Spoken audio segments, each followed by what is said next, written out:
Okay, so these were the API which we have created in the previous class, isn't it? So let's do one thing. Instead of writing this entire thing in the post method, what we have to do is,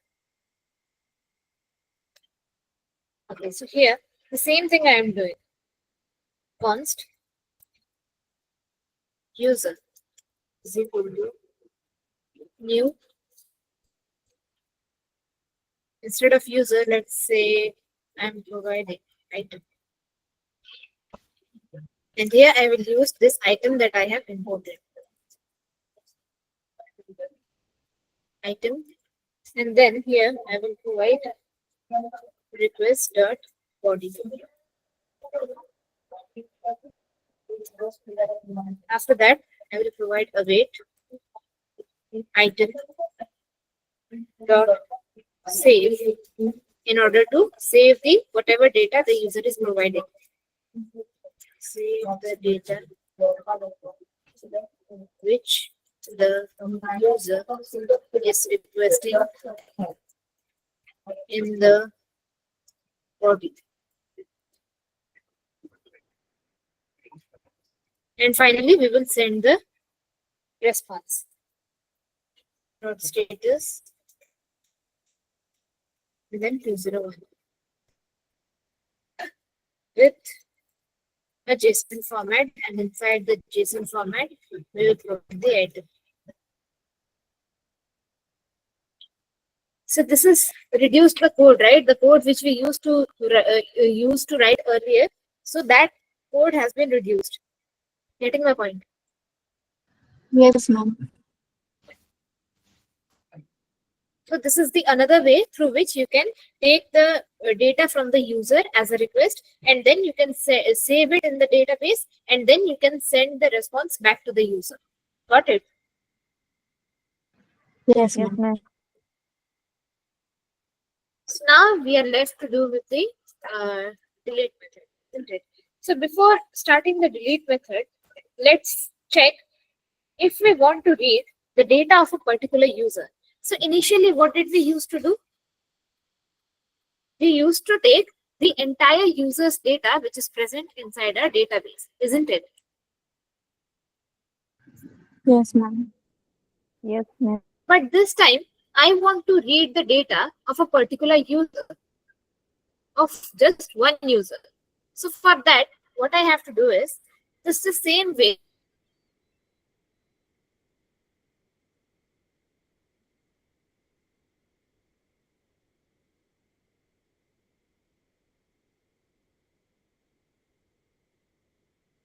As Ma'am, you are not get audible. Ma'am, your voice is full.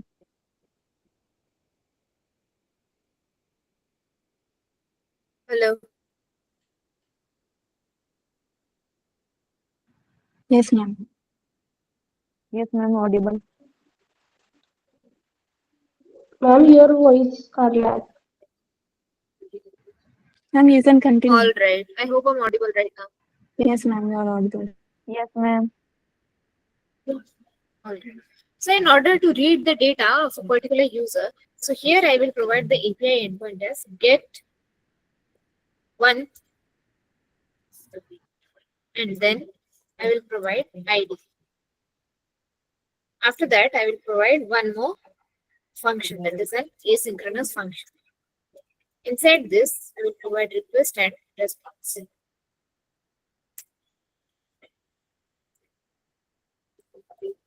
Okay. So here, inside the request and response, as I have done initially, I will provide a try catch block. Inside the try block, I will provide const user is equal to await, and then I will provide user dot, and not the user, I will provide item is equal to await. And this time, instead of using the find method, I will use the find by ID method. So for that, I will write item dot find by ID, because we are sending ID as well in the parameter, right? That is why we are using the function find by ID. And then I will Ma'am, these provide are request predefined dot. functions. Yeah, these are predefined functions. The find by ID and update, find, etc. And the Okay, ma'am. new, but this new item is not a function. Getting my point? Item is the Ma'am, but schema that new I'm is the importing. keyword or what? Or what? Exactly. New is the keyword. So as I have already told, whose mic is on? So as I've already told that we use the new keyword in order to acquire some space or memory. That is why, and since we are creating a new data as well, that's why we are providing the new keyword. And then just the way we have provided over here, request.params.id, over here as well, we will provide request.params.id.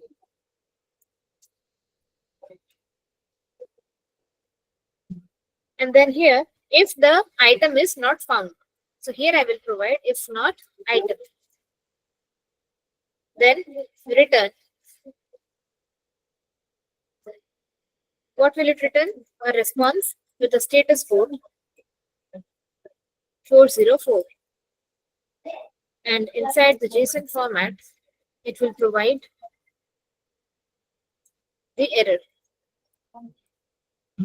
And inside the error, it will say user not found. Ma'am, what is status 404? Like Okay. we are providing the status. All right. So have you ever discovered while you are searching something on the web page, over there you find error 404? Yes, ma'am. Or you might have also got error 401. Yes, ma'am. Ma'am, when So we found some page and that page we can't found, then we get this error, I think. Jyoti, can you please repeat? Sorry, ma'am. Can you please repeat? You were not properly audible to me. Okay. Ma'am, when we found, when we want to found some page and then we not found, then we got this error 404. Yeah. So this status code represents the file not found error. That's why we are using the status code 404. There are respective status code. Let me tell you. And if it is the success status code, then those success status codes are usually represented by 200s, right? And if any error occurs over there, such as file not found or any error of such kind, those are represented by 400. And if some bad response kind of error occurs, then those responses are represented with the status code of 500. Understood? Yes, ma'am. Yes, ma'am. And if the item is found, then it will simply provide the response in a JSON format. And what will be the response? It will provide the response item, inside which the data of a particular user who is having the ID that we have passed in the parameter will be there. And the catch function will be the same.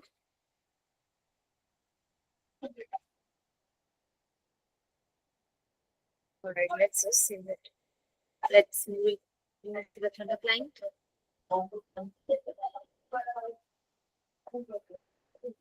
Yeah, get is there.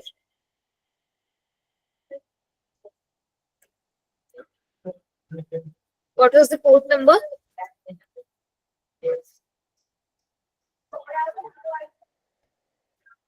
What was the port number? 3306. No. What did we provide in the server? 5,000.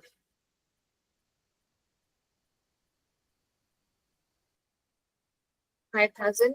After that, the API was API items. Here, API items. And what was the endpoint for the get by ID?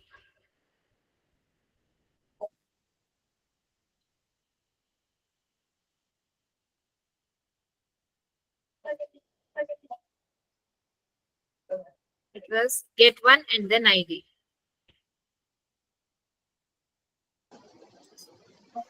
Get one. After that, I will take the ID of a particular user.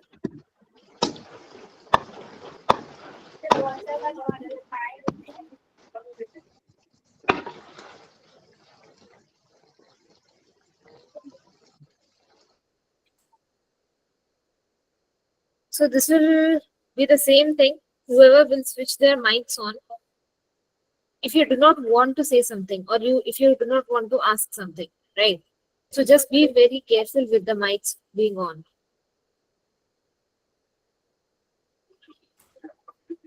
And then I will find something inside the MongoDB.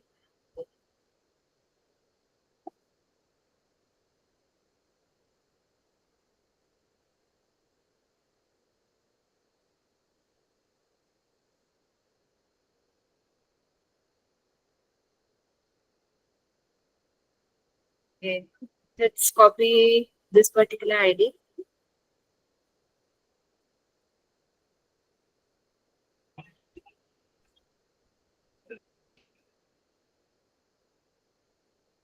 And then I will paste the ID over there. And I will send it. Okay, before sending this, let's start the server.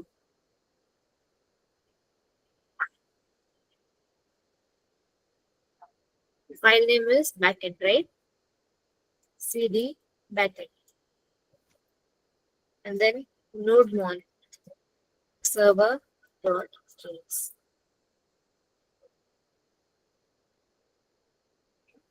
See, we are getting the data of Shania. Are you being able to see? Yes, ma'am. Yes, ma'am. Yes, ma'am. Yes, ma'am. Yes, ma'am. Yes, ma'am. So this is how, if we want to, alright, so this is how, if we want to read a particular data of a user, at that time, we can send the request with which method? Using the method find by ID method, right? And inside that, we have to provide request.params.id. Now moving on to the delete method.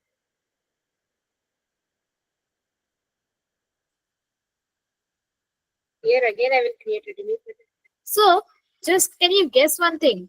If in order to update the data of a user, I'm using find by ID and update. So can you guess what do I have to use in order to delete the data of a user? Find by ID and delete. Ma'am, find by ID and remove. Great, great. So it is being recorded. Okay. Here I will write router dot which method? Router dot delete. Put. Sorry, delete. And so here I will write delete one. After that, so ID. what do I have to? All right, ID.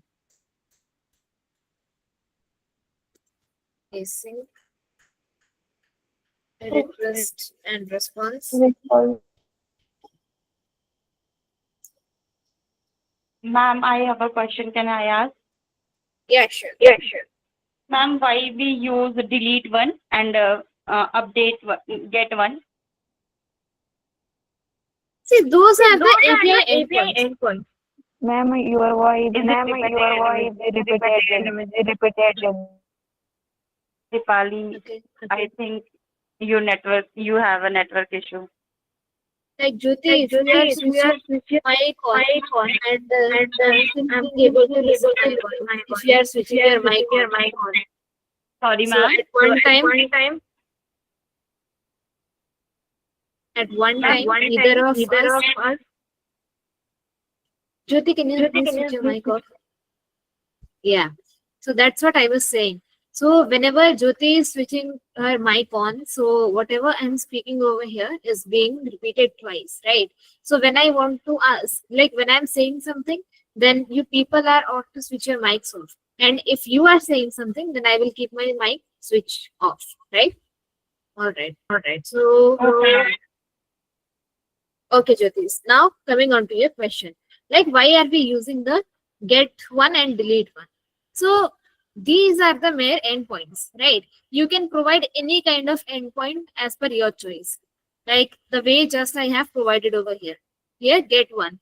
Even if I change this get one to a get a user, and I will save this, right? Okay, just a second. Okay, let me comment this out, and I will save it again. Okay, the MongoDB is connected. And now if I will change the endpoint from get one to get a user over here, get a user, and I will send the request, then also I will get the same response. So that doesn't matter. But you have to provide some API endpoint over here, and that API endpoint can be whichever thing as per your choice. Understood, Jyoti? Yes, ma'am. Ma'am, like we can put it according to the user. Yeah. Okay, ma'am. Okay, ma'am. Thank you. Ma'am, I Alright. have a doubt. Can I ask Yeah, Dipali. why we every time use the await keyword in that method? Can you please repeat? Ma'am, why we use await keyword in that method? Which keyword? Await. Okay. So for that purpose, Dipali, you need to have the idea of JavaScript, right? So whenever we are creating an asynchronous function in JavaScript, that asynchronous function comes with an await keyword. So do you people know anything about asynchronous functions? Yes, ma'am. Yes, ma'am. And Hold on. asynchronous operation. Okay. So Dipali, do you have any kind of idea about asynchronous function? No, ma'am. Okay. So what happens is, say for example, Dipali, you have ordered some food from Zomato. Take for example, right? Yeah, ma'am. And till the food comes and gets delivered to you, do you wait for that food, or do you do your own work and you like the food comes on its own whenever the time gets over for delivery of the food? You just do not sit idle and wait for the food, right? You do your own works. Yes, ma'am. So that's what happens over here. Asynchronous function executes multiple tasks. Say, for example, some task is being delayed by 1 second and another task is being delayed by 5 seconds. Even more tasks are there which are being delayed by 10 seconds or 20 seconds, right? Yes, ma'am. Till then, when we place the await keyword in front of any function or any sentence, like any line of code, what happens is when it is taking it is taking the time or delay of 1 to 2 seconds, then the statement after that gets executed till then. Just the way, Dipali, you are doing your own works till the food comes, those await keywords are yet to be executed, and then the other statements which are followed by that gets executed. And when the time gets over, the statement which is having await keyword gets executed. Understood? Yes, ma'am. I understand. And you will get to know it in a much better way if you do one, if you implement it in a certain code, and keep this thing always in your mind, that whenever you are writing some asynchronous function, right, inside that await keyword should be there, otherwise you will get an error. Got it? Okay, ma'am. Okay, ma'am. I got it. All right. So here, since we are creating a delete method, I will place a try catch block over here. So inside the try block, I will write const item is equal to await and then item dot. The method was find by ID and delete. And inside this, I will write the same thing, request dot params dot ID.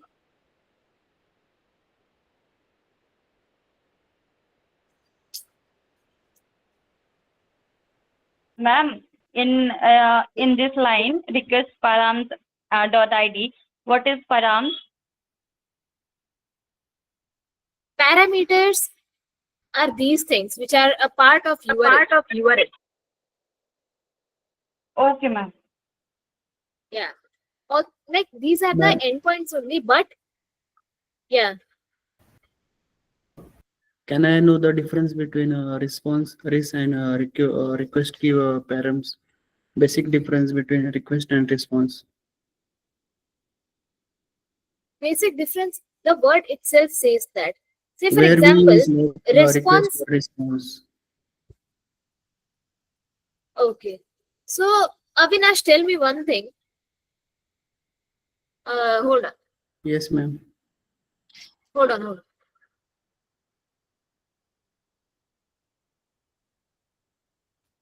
Okay. So you are entering a captcha in a website. Say for instance, Okay, ma'am. right? You enter the captcha in the website field, Okay. Yes. and the website is responding you back by landing you to the page which you want to access. Yes, ma'am. So tell me, which one is the request and which one is the response? Response is like getting response when I enter the captcha. It will redirect to From where me are you getting the response? from the server. Yes. And to whom are you making the, like, how are you making the request to the server? By entering the captcha. Means like in request we just type something and request to the server. This is request keyword, and after performing request, the response which you are getting is a response. Is that correct? Exactly. Yeah. So whichever data we as the users are providing to the server is request, and whichever data the server is providing to us is the response. Yeah, ma'am. Thank you. Concept is clear? Yes. Okay. All right. Now coming on to the request.params.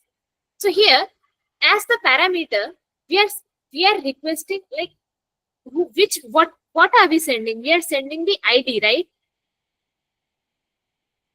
The ID of a particular data. This ID. That is why, since we are sending it, this one is the request. Yes, And ma'am. since we are, yeah, Yes. and since we are sending it as the parameter inside the URL, that is why we are writing params. And then since it is an ID, we are writing ID.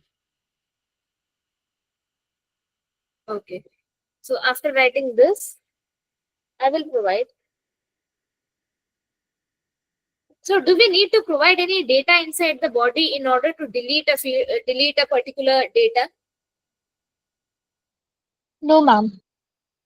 No, right? Because we are not willing to update anything or create anything over there. We just want to delete the existing data. That's it. After that, what we are doing, say for example, there is one more case. Whichever ID of a user we are sending to the server does not exist in our database, then we have to handle that as well. So we will write if not item, then it will return response with status code 404. And then in a JSON format, it will provide us a message. Error.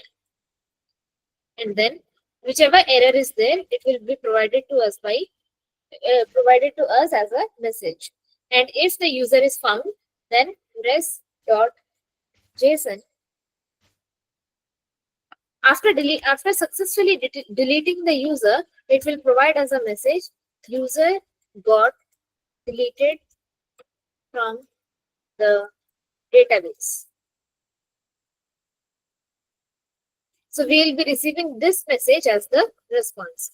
And here, since it is a message, we have to write message over here. And rest the catch block will be same.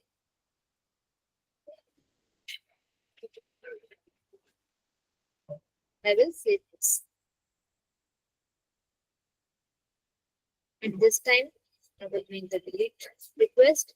And I will delete the same ID which I have provided. Say for example, I remove this 0 from the last. So I delete, I updated this ID which is not equal to the ID of Shania. Yes, ma'am.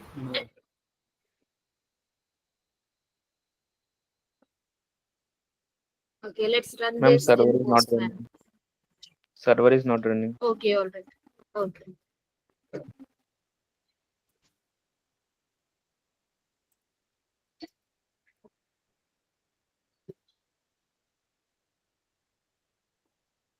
Cannot delete.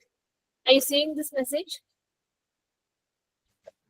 Yes, ma'am. And it is also providing 404 not found. And if I add this 0 again.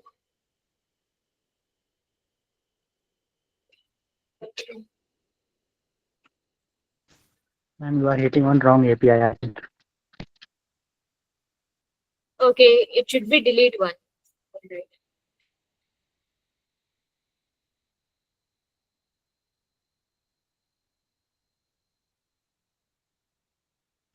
I remove the 0 again. Error. It is providing us the exact error that we are facing, right? And again, if I provide 0, see, user got deleted from the database. It's in the JSON format. And since it is a successful API fulfillment, so it is providing the status of 200. Clear till this part? Ma'am, why you have written 0 Yes, at the ma'am. end? Array, that was the ID of Shania. That was the exact Okay. ID of Shania. Yeah.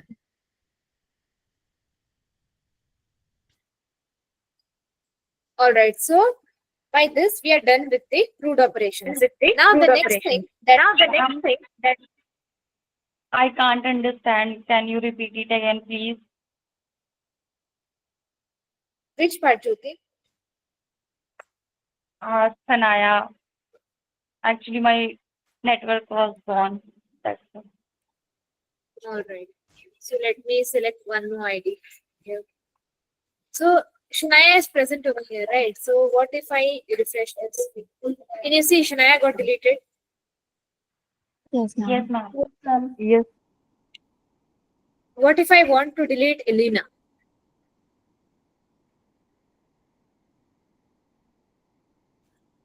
I'll copy this Ma'am, particular proceed. ID. Here I will go.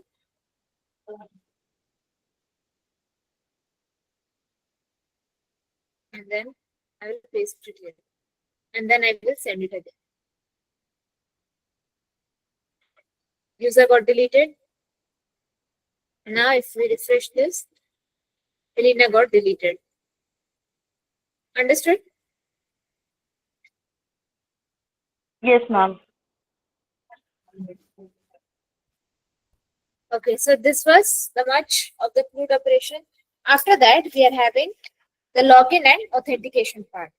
So for the login and authentication part, we need to install certain libraries. And what are they? Stop the server, clear it, and then I have to install npm install Ma'am, yeah Jyoti. ma'am, when we have, every time when we need to ID for deleting items. Yeah, we need that because The ID is that particular thing which uh, uniquely identifies each data present inside the database. Say, for example, I will provide two data of Jyoti, right? Like the two persons are having the same name as Jyoti, but the ID that will be provided to each data by the MongoDB will be unique. So that is why, in order to remove the redundancy means duplicacy. So in order to remove that duplicacy, we require the help of the ID, through which the server will be able to know which data the server has to delete from the database. Okay, ma'am. Okay, so now we are moving on to the login, authentication, registration part, etc. So what do we mean by that? Say, for example, you people log in into a website, right? Yes, ma'am. Yes, ma'am. So before logging in, what do? You have to register over there. Yes, ma'am. With email. Okay. So did you people ever discover the message that your credentials are incorrect? Yes, ma'am. Yes, When we So are how trying. is it provided by the server? Like how the server gets to know that the credentials provided by you people is incorrect?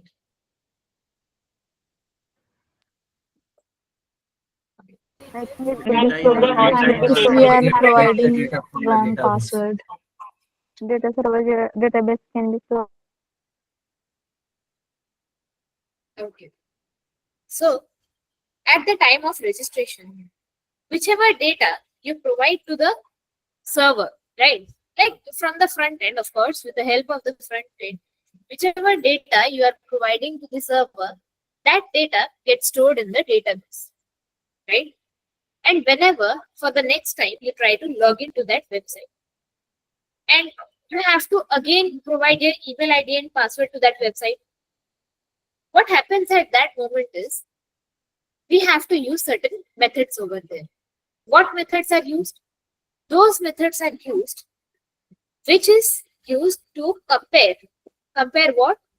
The data which you are providing now to that data which is stored in your database during the time you are registering into that website, right? And if the Yes, data ma'am. gets matched, it will take you to the landing page. And if the data is not the same data that you have provided initially, then it shows you invalid credential. So in order to carry out that entire thing, we need to have some packages installed in our Express and Node.js. Those packages are vcrypt. Vcrypt is used in order to hash the password. And we will discover how to hash our passwords in the next class. I'm just letting you know how these things are working, right? Vcrypt. After that, we will also need a JSON web token. After that, we will also need .env,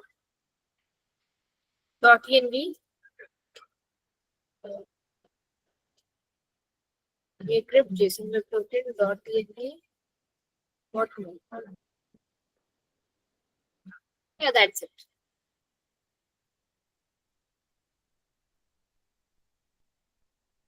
Okay. So these three things are required whenever we are working with the login and authentication part. Got it? Yes, ma'am. Yes, ma'am. All right. Just a second, guys.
All right. So before proceeding with the login and authentication and registration, all those things, let me provide you people a brief explanation about what the JWT and encryption are, all these things. Okay. So the JWT stands for JSON Web Token. And now what do we mean by this JSON Web Token? This JSON Web Token has 3 parts. And what are those 3 parts? Those are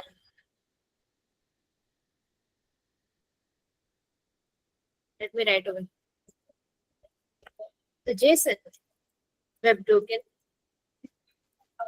has 3 parts. They are header, payload, and signature. So, in the real world, say if you want to authenticate something, right? That something belongs to you. How do you provide it your authority? What is the most common way?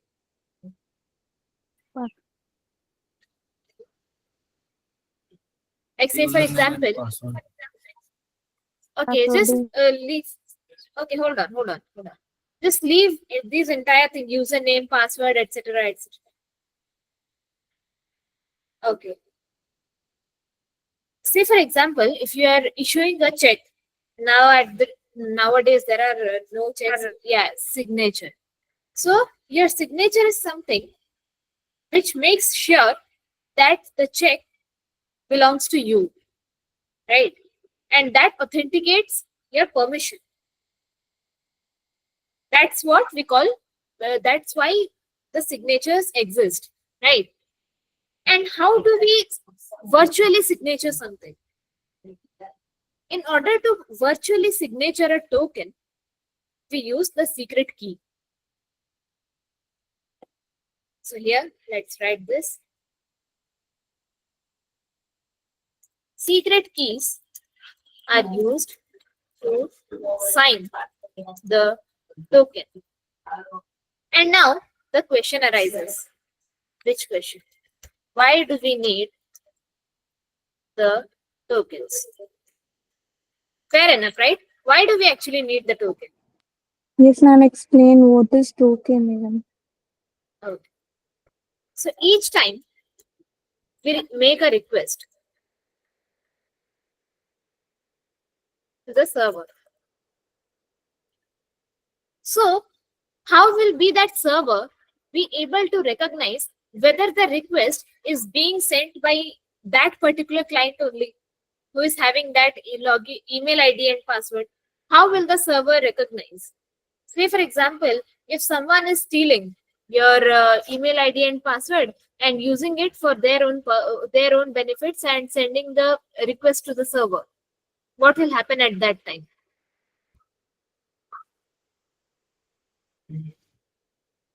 Okay, so here, whenever we are making a request to the server, the token gets generated.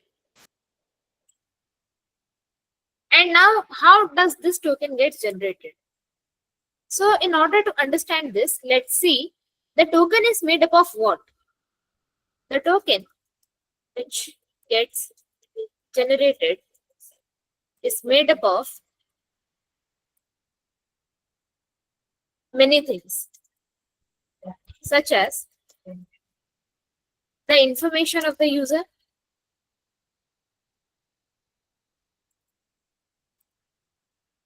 and then the secret key. Here comes the role of secret key.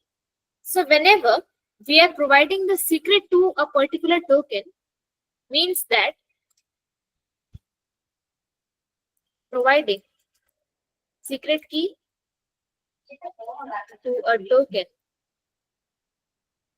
means that we are virtually signing that token. Getting my point? Are the clouds being clear to you? One after the another? Like, why do we need this? Yes, ma'am. Ma'am, it is unique for each login. Yeah. So this For is the thing that verifying. I want to. Okay. This is the thing that I want to. Jyoti, you want to ask something? Securely transfer Ma'am, data. we use token for securely transmit or transfer data and information. Yeah, exactly. Okay. So by this, I mean to say that whenever the user is registering himself, after that, the user is providing his email ID and password, right? And after the user logs in, a token gets generated. And that token gets generated in the form of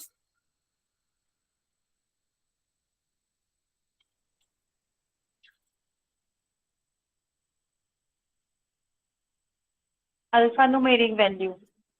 exactly.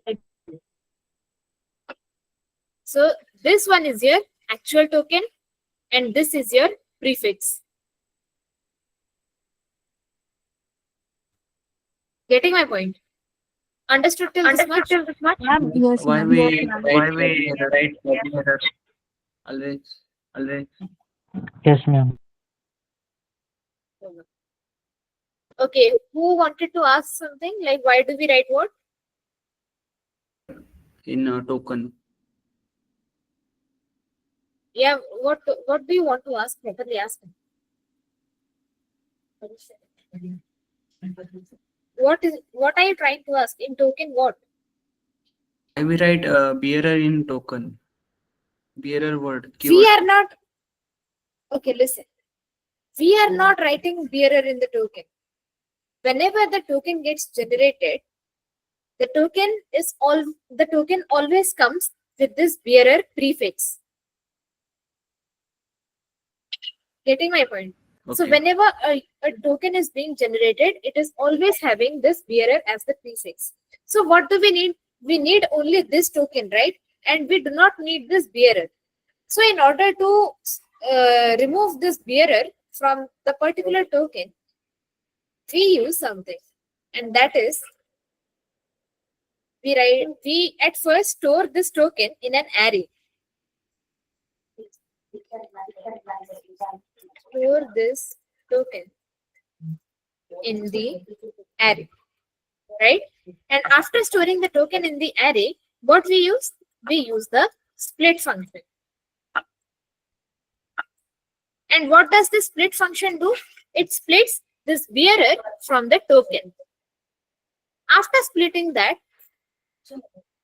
index value of bearer becomes 0 and the index value of the token becomes 1 inside the array. Got it? Ma'am, what does it mean, index value of bearers? ma'am, is it always token value is 1? Yes. Or it is always stored in an array? Can you please repeat? Okay, I have to teach you array as well.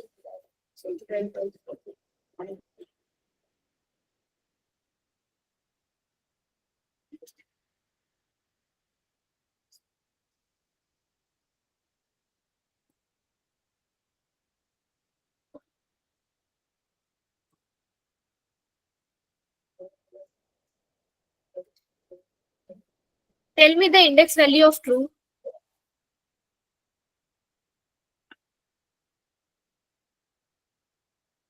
Four. Four. Three. Got it? Who is saying 3?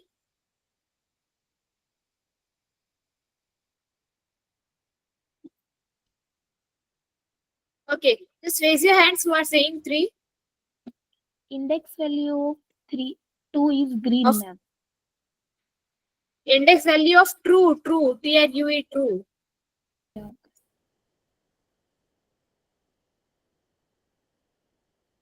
Jyoti, do you have any doubt? Yes, ma'am. Yeah. Ma'am, What is your doubt? like recently you explaining a token, and when I reading Java, I also read token. So is it similar or different? No, those are very different things. Okay, ma'am. Yeah.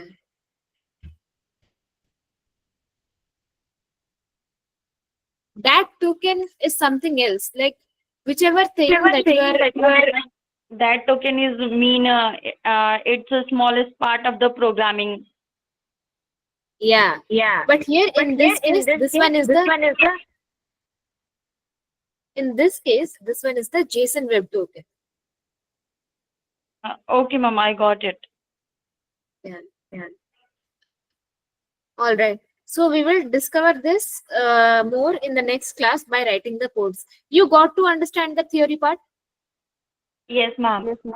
Yes, Ma'am, ma'am. I got it. Okay. Yes, ma'am. Yes, All ma'am. right. So that's it for this video. And if you're still having any doubts with the update, delete, get, and all those methods, you can ask. And if you're having the doubts for the theory, you can ask. Otherwise, people can leave the May I meeting. ask something? Yeah, go on, Anup. Ma'am, as we already assigned with our projects and groups are also decided. Ma'am, when the projects are going to be started? Like See, when I we will start? teach you. Hold on.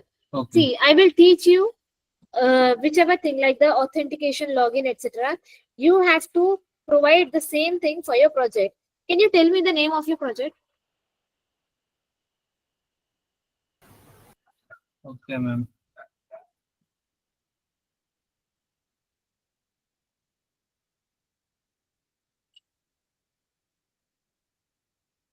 Hyperlocal service platform is the first project. Okay. All right. So whichever project it may be, it should have the basic authentication part, right? Login, registration, etc. So as I keep Yes, teaching ma'am. one after the another topics, you have to develop those APIs for the backend, right? As of now, I'm teaching the backend. So you have to simultaneously work on your project. Like today, I have taught you the CRUD operations. In your website, you have to think how are you going to apply those CRUD operations. Say for examples, you are provided a hyperlocal service platform. At that moment, you can perform the CRUD operations such as for the user, you can create, read, update, and delete. And for providing some items, you can create, read, update, and delete them as well. And if other items are also there, or you can also say if you are adding the customer list over there, and if some customer gets off from the website, you can perform CRUD operations over there, right? So that's the entire thing related to CRUD operations. Now coming on to the login and registration part. So tomorrow or day after tomorrow in the next session, I'll be teaching you the login and registration.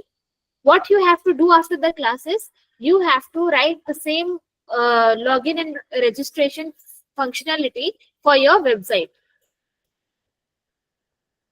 Okay, ma'am. Ma'am, we have to develop a front end and back end part both. Yeah. Okay, ma'am. Just make sure that this one is for your own benefit only. Like each day I am completing one topic, you just imply it in your project. That is how you will like practice the entire theory and programming. You will get it, and simultaneously your project will also be developed. Okay, ma'am. Okay, ma'am. Thank you. Yes, Hello, ma'am. you people don't need to worry about the recordings. It will be provided to you people in the group itself. Ma'am, when we assign the team leader, Jyoti, you will be informed about all those things in the group only. Like I'm not having those ideas, but the team is having the idea about that. Okay, ma'am.